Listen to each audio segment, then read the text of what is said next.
Hello everyone and welcome to my channel. My name is Hank, and in this video I'll be talking about independence. More specifically, financial independence. I'll be going over what financial independence means and how you would calculate your own personal financial independence value so that you can start your own financial journey. Now, with that quick intro out of the way, let's get started. What exactly do I mean by financial independence? There's many different definitions of what financial independence is.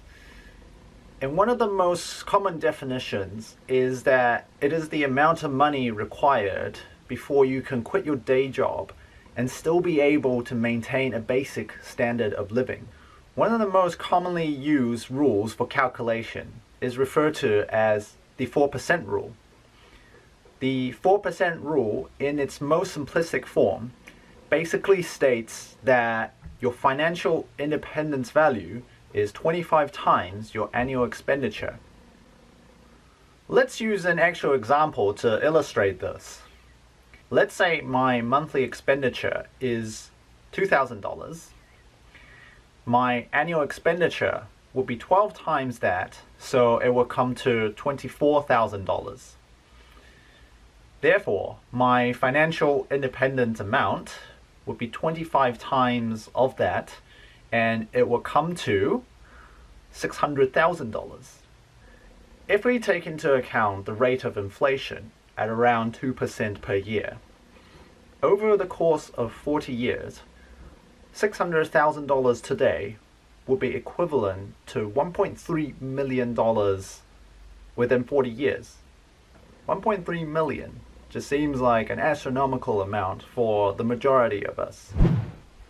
So, is it possible to achieve financial independence within our lifetime?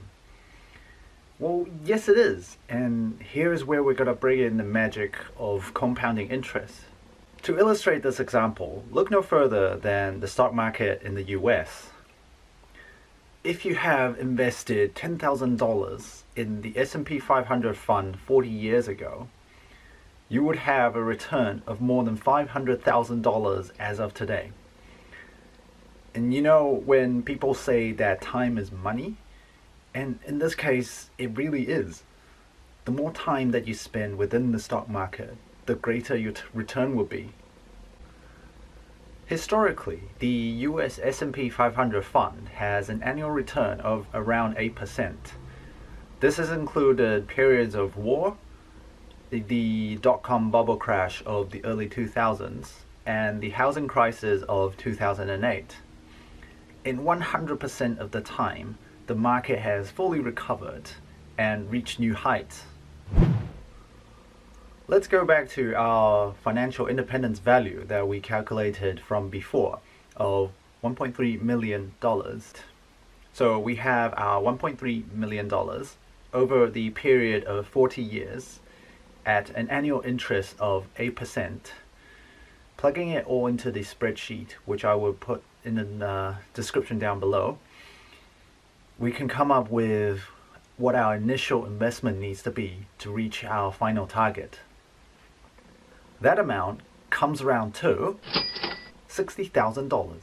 This means that if I have $60,000 in the market as of today, over the period of 40 years, at an annual interest rate of 8%, I would end up with $1.3 million.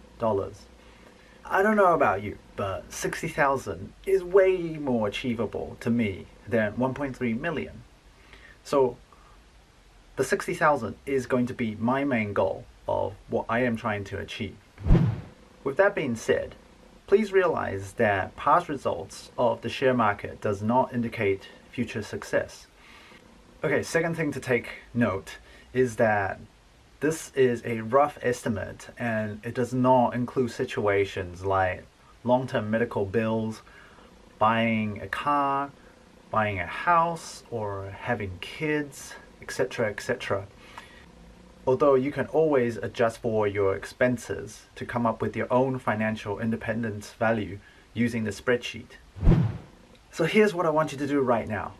Take a rough estimate of your monthly expenses and the number of years you have until you want to achieve financial independence. It could be 20 years, 40 years, whatever. And then plug them into the spreadsheet to come up with your own financial independence value. In future videos, I'll be talking about where and what platform to use for investing.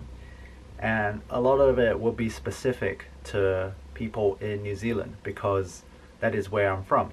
So stay tuned for that. If this has been helpful to you at all, be sure to like, comment, subscribe, and I'll see you in the next one.